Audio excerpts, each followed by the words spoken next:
प्यारे बच्चों, आज का जो हमारा क्लास है वो 12th क्लास का लेवल का है। और इसमें सबसे बड़ा इम्पोर्टेंट बात ये है कि देखिए हम लोग चैप्टर नंबर 1 से लेकर चैप्टर नंबर 10 तक का पूरा रिवाइज करने जा रहे हैं। और इसमें ध्यान से देखने का ये ज़रूरत है कि इसमें हर एक चीज़ को हमने खुलासा करके दिखाया है। और इसमें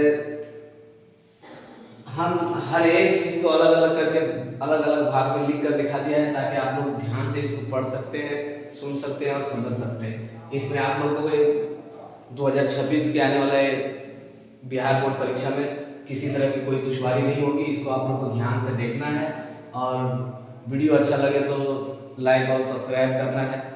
तो सबसे पहले आज हम चलिए आज का वीडियो शुरू करते हैं। तो आज का वीडियो में हम सबसे पहले पहला सनफ, देखिए यहाँ पे जो लिखा हुआ है सनफ, यानी जो 1 से लेकर के 10 तक जो हमने लिखा है इसमें सनफ बताया गया है कि किस सनफ का कौन सा चैप्टर है। तो पहला चैप्टर जो हमारा है वो खाका है। पहला चैप्टर कौन सा है? पहला चैप्टर हमारा खाका है। और वो खाका का मौजू जो दिया गया है वो नज़ीर अहमद की कहानी कुछ मेरी कुछ उनकी ज़बानी, ये मौजू है। समझ रहे हैं? ये क्या है? मौजू। नज़ीर अहमद की कहानी कुछ मेरी कुछ उनकी ज़बानी, ये क्या है? मौजू। ध्यान रखिएगा, नज़ीर अहमद की कहानी कुछ मेरी कुछ उनकी ज़बानी, ये हमारा मौजू है। उसके बाद देखिए इसका मुसन्निफ की बात कर रहा है। मुसन्निफ कौन है? तो फरहतुल्लाह बैग, जिसके वालिद का नाम है हशमतुल्लाह बैग। फरहतुल्लाह बैग इसका मुसन्निफ है। मुसन्निफ मतलब राइटर, लेखक, जिसको हम लोग हिंदी में क्या कहते हैं? लेखक। याद रखिएगा, मुसन्निफ का मतलब होता है लेखक, मौजू का मतलब होता है विषय, सनफ का मतलब होता है लाइनिंग। अब देखिए तारीख पैदाइश, यानी फरहतुल्लाह बैग की तारीख पैदाइश की बात अगर हम करें तो 1885 में इसका जन्म हुआ। कहाँ हुआ भाई? तो दिल्ली में।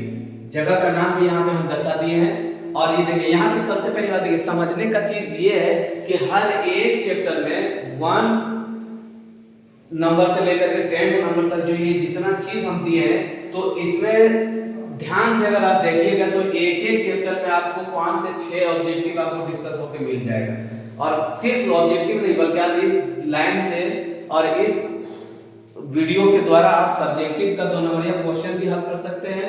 और अगर आप ध्यान से पढ़िएगा और ध्यान से सुनिएगा तो आपका कोई भी सब्जेक्टिव क्वेश्चन बन सकता है। लेकिन ऑब्जेक्टिव आपको एक लाइन में 5 से 6 ऑब्जेक्टिव, यानी एक चैप्टर से 5 से 6 ऑब्जेक्टिव आपको मिल रहा है। तो इस तरह से हम यहाँ पे आप लोग को 10 चैप्टर का आप लोग को हम वीडियो बना करके दे रहे हैं, ताकि आप लोग यहाँ पर 10 चैप्टर को पढ़ सकते हैं। फिर आगे के चैप्टर के लिए अगला वीडियो में आप लोग से मिलेंगे हम। और लेकिन अभी के लिए फिलहाल हम इस 10 चैप्टर की बात करते हैं। तो देखिए खाका जो नज़ीर अहमद का लिखा, नज़ीर अहमद की कहानी और कुछ मेरी कुछ उनकी ज़बानी है, ये हमारा चैप्टर है। इसका लेखक है फरहतुल्लाह बैग। ये 12th क्लास के लिए है, आप लोग ध्यान से देखिएगा। फरहतुल्लाह बैग, जिसके वालिद का नाम है हशमतुल्लाह बैग। जन्म 1885 ईस्वी को हुआ था। कहाँ हुआ था भाई? तो दिल्ली में। और इंतकाल इसका 1947 को दिल्ली में हो गया। इंतकाल कब हुआ? 1947। इंतकाल कब हुआ? 1947। दूसरा नंबर पे चले जाते हैं हम लोग। देखिए दूसरा नंबर का जो मौजू है, सनफ है, वो सनफ है मजमून। सनफ क्या है? मजमून, जिसको इंग्लिश में हम लोग ऐसे का शब्द भी इस्तेमाल करते हैं और हिंदी में उसको हम लोग निबंध भी कहते हैं। तो ये मजमून है। मजमून का लेखक है मिट्टी का तेल। मिट्टी का तेल उसको उन्वान दिया गया, यानी विषय उसका रखा गया है मिट्टी का तेल। देखो तो मिट्टी का तेल का ये जो लेखक है, मुसन्निफ जिसको हम लोग कहते हैं उर्दू में, उसका मुसन्निफ का नाम है ख्वाजा हसन निज़ामी। जन्म इसका 1878 ईस्वी बस्ती निज़ामुद्दीन औलिया में हुई थी, दिल्ली में है। बस्ती निज़ामुद्दीन औलिया दिल्ली में इसका जन्म 1878 ईस्वी को हुआ। ठीक है। उसके बाद इसका इंतकाल 1955 31 जुलाई 1955 को दिल्ली में हो गया था। अब ये अपने मौत से 50 साल पहले अपना कब्र दिल्ली में हजरत निजामुद्दीन औलिया बस्ती में वो अपना तैयार करवा के रख लिया था। ये ख्वाजा हसन निज़ामी की बात कर रहे हैं। दूसरा मजमून है, यानी चैप्टर के आधार पे ये तीसरा है। ठीक है। और सनफ के एतबार से ये मजमून है। मौजू इसका है बाज पुराने लफ्जों की नई तहकीक। बाज पुराने लफ्जों की नई तहकीक, ध्यान से सुनिएगा। बाज पुराने लफ्जों की नई तहकीक। लेखक है सैयद सुलेमान नदवी। लेखक कौन है? सैयद सुलेमान नदवी। सैयद सुलेमान नदवी का जन्म कब हुआ है? 22 नवंबर 1984 को नालंदा में। 22 नवंबर 1984 को नालंदा में। इंतकाल हुआ है 23 नवंबर 1953 को कराची में। ध्यान से देखिएगा 22 नवंबर 1884 को इसका जन्म हुआ है नालंदा में और 23 नवंबर 1955 को इंतकाल हुआ है कराची में। किसकी बात कर रहे हैं हम लोग? सैयद सुलेमान नदवी। ठीक है, ध्यान से देखिएगा सैयद सुलेमान नदवी का जन्म 22 नवंबर 1884 नालंदा 1884 नालंदा और इंतकाल 23 नवंबर 1953 कराची में हुआ था। चौथा चैप्टर तीसरा मजमून है हमारा जिसका नाम है इंशाइया क्या है। मौजू के एतबार से क्या है? इंशाइया क्या है? ध्यान से देखिएगा इंशाइया क्या है। इंशाइया क्या है? लेखक कौन है? वजीर आगा। लेखक का नाम वजीर आगा। वजीर आगा लेखक का नाम वजीर आगा। जन्म 1922 ईस्वी पाकिस्तान। जन्म 1922 ईस्वी पाकिस्तान। अगला देखिए अगला इंशाइया है। इंशाइया में पहला इंशाइया हिजरत। हिजरत मौजू क्या दिया है? हिजरत। मौजू हिजरत।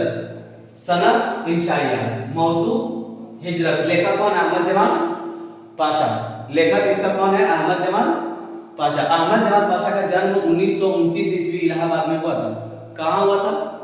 इलाहाबाद। कब हुआ था? 1929। कब हुआ था? 1929। कहाँ हुआ था? इलाहाबाद में। याद रखिएगा कहाँ हुआ था? इलाहाबाद में। जन्म इलाहाबाद। कहाँ? इलाहाबाद। कब? 1929 ईस्वी को। याद रखिएगा। और इंतकाल 29 सितंबर 1987 पर।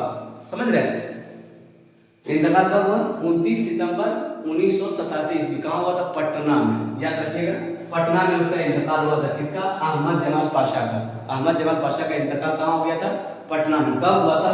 29 सितंबर 1987। 29 सितंबर 1987 को उसका इंतकाल हो गया था। याद है? याद रहना चाहिए और याद रखना है इसको। ये हमारे एग्जाम 2026 के लिए बहुत इंपॉर्टेंट चीज हम बताने जा रहे हैं जिसको आप लोगों को बहुत ध्यान से सुनना है और देखना भी है और वीडियो को शेयर भी करना है और सब्सक्राइब भी करना है। याद रखिए। दूसरा अफसाना टोबा टेक सिंह। मौजू क्या दिया गया है? टोबा टेक सिंह। ये सादत हसन मंटू का लिखा हुआ ये अफसाना है टोबा टेक सिंह। ठीक है। हाँ तो देखिए इंशाइया पहला इंशाइया जो हम बताए थे हिजरत मौजू के एतबार से और अहमद जमाल पाशा का लिखा हुआ था और जन्म 1929 ईस्वी इलाहाबाद में हुआ था और इंतकाल 29 सितंबर 1987 पटना में हुआ था। उसके बाद है एक दास्तान। दास्तान मतलब समझते हैं? दास्तान मतलब कोई भी बीती हुई बहुत समय पहले की बीता हुआ वो कहानी जिसको हम लोग आज के समय में सुनते और पढ़ते हैं वो दास्तान कहलाता है। तो बागो बहार इसका मौजू दिया है। मौजू क्या है? ये दास्तान का मौजू है बागो बहार। मीर अमन देहलवी का लिखा हुआ है। किसका लिखा हुआ है? मीर अमन देहलवी। नाम याद रखिएगा। मीर अमन देहलवी का लिखा हुआ एक दास्तान है जिसका नाम है बागो बहार। क्या नाम है? बागो बहार। अब मीर अमन देहलवी के रिलेटेड से हम लोग बात कर ले तो इसका जन्म 1748 ईस्वी दिल्ली में हुआ था। कहाँ हुआ था? 1748 ईस्वी दिल्ली और इंतकाल 1806 ईस्वी कलकत्ता। 1806 ईस्वी कलकत्ता। ये 1806 जो इसका है इंतकाल कलकत्ता हुआ था। ठीक है, याद रखिएगा। मीर अमन देहलवी का जन्म 1748 दिल्ली और इंतकाल 1806 कलकत्ता। अब देखिए अफसाने की तरफ हम चलते हैं तो हमारे निसाब कहकशां में 4 अफसाना शामिल है जिसमें से पहला अफसाना है टोबा टेक सिंह। ये सादत हसन मंटू का लिखा हुआ अफसाना है। ठीक है, नाम याद रहेगा टोबा टेक सिंह। मौजू क्या है? टोबा टेक सिंह। ठीक है, और ये लिखा हुआ किसका? सादत हसन मंटू का। सादत हसन मंटू का जन्म कब हुआ भाई? तो जन्म उसका 11 मई 1912 ईस्वी लुधियाना पंजाब में। याद रहेगा, याद रखना है 11 मई 1912 लुधियाना पंजाब। ये सादत हसन मंटू का जन्म तारीख और जन्म स्थान के बारे में हमें बताया गया। 11 मई 1912 लुधियाना पंजाब में उसका जन्म हुआ था। किसका? सादत हसन मंटू का। ठीक है, सादत हसन मंटू किस चीज का लेखक है? अफसाना का। अफसाना का मौजू क्या था? टोबा टेक सिंह। क्या था? टोबा टेक सिंह। इंतकाल कब हुआ? तो 18 जनवरी 1955 इंतकाल यानी मृत्यु, वफात, जिसको हम लोग क्या कहते हैं? वफात यानी इंतकाल 18 जनवरी 1955 को हुआ था। कहाँ हुआ था? लाहौर में। याद रखिएगा 18 जनवरी 1955 लाहौर। 18 जनवरी 1955 लाहौर। ये किसका मृत्यु डेट बता रहे हैं हम? किसका तारीख वफात बता रहे हैं? शहादत हसन मंटू का तारीख वफात यानी मृत्यु डेट, तारीख वफात मतलब मृत्यु डेट, ठीक है। उसके बाद दूसरा अफसाना है प्रॉमिस। दूसरा अफसाना क्या है? प्रॉमिस। दूसरा चैप्टर फिर अगला हमारा 8 नंबर में सिलेबस जो है 8 नंबर का चैप्टर है वो अफसाना ही है, और इस अफसाने का नाम है प्रॉमिस। इस अफसाने का नाम क्या है? प्रॉमिस। हमारे कहकशां में 8वां चैप्टर है अफसाना का, याद रखिएगा 8वां नंबर चैप्टर अफसाना का है, और उस अफसाने का नाम है प्रॉमिस। क्या नाम है? प्रॉमिस। आप लोग इस चीज को ध्यान से याद रखिएगा। प्रॉमिस उस कहानी का नाम है जिस कहानी को लिखा है जिलानी बानो ने। कौन लिखा है? जिलानी बानो। अब देखो जिलानी बानो का ये जो कहानी लिखा हुआ है प्रॉमिस है, इस कहानी के बारे में तो आप लोग पढ़े भी होंगे, और नहीं पढ़े हैं तो अगला वीडियो में आप लोग से हम जब मिलेंगे तो उसका भी एक एक करके पूरा डिस्कस करके हम लोग क्लियर करके उसका ऑब्जेक्टिव एंड सब्जेक्टिव सब अलग अलग करके हम लोग पढ़ेंगे। तो जिलानी बानो का ये जो कहानी प्रॉमिस लिखा हुआ है, इसमें एक औरत जो कैंसर के मर्ज में मुब्तला रहती है, उसके बेटों ने उससे एक बात का प्रॉमिस लेता है कि हम मरने के बाद आपका डेड बॉडी को यानी आपकी लाश को कांधा जरूर देंगे। लेकिन वो बेटे जब विदेश चले जाते हैं तो उन कामों में वो खड़े नहीं उतरते, इसलिए उस बात को देखकर उस चीज को देखकर उसकी माँ बहुत दुखी होती है कि वो हमसे प्रॉमिस किया था और आज प्रॉमिस देख रहे हैं टूटता हुआ नजर आ रहा है। इसीलिए इस कहानी का नाम भी रखा गया है प्रॉमिस। जिलानी बानो ने ये कहानी लिखा था। और इस जिलानी बानो के बारे में अगर हम बात करें तो जिलानी बानो का जन्म 14 जुलाई 1936 को बदायूं यूपी में हुआ था। इंतकाल इसका अभी नहीं हुआ, याद रखिए इंतकाल जिलानी बानो का भी नहीं हुआ है। जन्म हुआ है 14 जुलाई 1936 ईस्वी को। कहाँ हुआ है? तो यूपी बदायूं में, ठीक है। तीसरा अफसाना यानी चैप्टर नंबर 9, हमारे कहकशां का चैप्टर नंबर 9 में जो कहानी है उस कहानी का नाम है भूले बिसरे गीत। भूले बिसरे गीत। ये कहानी लिखा हुआ है शफी जावेद का।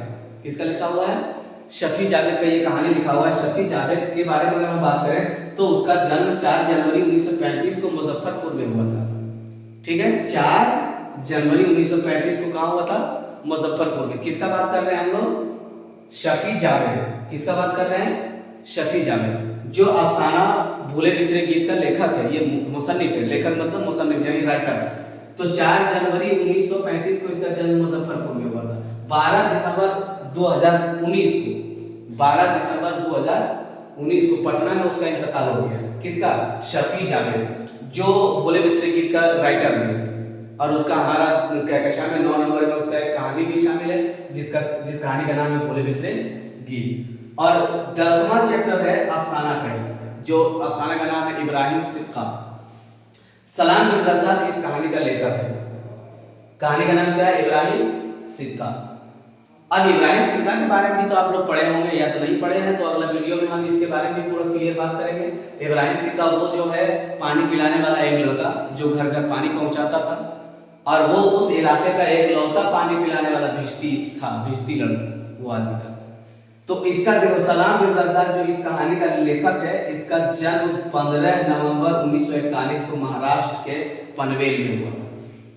याद रखना, सलाम बिन रज़ाक का जन्म 15 नवंबर 1941 को महाराष्ट्र के पनवेल में उसका जन्म हुआ था। जो कहानी इब्राहिम सिक्का का लेखक है, ठीक है, उसका जन्म 15 नवंबर 1941 को महाराष्ट्र के पनवेल में, और इंतकाल 7 मई 2024 को हुई।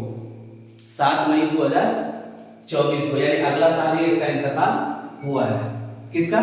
सलाम बिन रज़ाक का बात कर रहे हैं हम। किसकी बात कर रहे हैं? सलाम बिन रज़ाक की। सलाम बिन रज़ाक की जो कहानी हमारे निसाब में शामिल है उस कहानी का नाम है इब्राहिम सिक्का, ठीक है। और ये एक सनद के एतबार से अफसाना है, मौजू है इब्राहिम सिक्का, ठीक। 10 चैप्टर आज हम लोग पूरा A to Z रिवाइज किए हैं। और इसमें सबसे पहले देखिए सनद, मौजू, मुसन्निफ, तारीख पैदाइश और तारीख वफात, हर चीज को हमने डिटेल से आप लोगों को बताया है। इसको आप लोग बार बार वीडियो में देखिए और इस चीज को याद कीजिए। वो ऑब्जेक्टिव में और सब्जेक्टिव में दोनों जगहों पे ये बहुत काम आने वाला है। और अगला चैप्टर के लिए फिर हम लोग अगला वीडियो में मिलते हैं। तब तक के लिए हम यहीं पर क्लास खत्म करते हैं। और आप लोगों को वीडियो शेयर करना है और सब्सक्राइब करना है।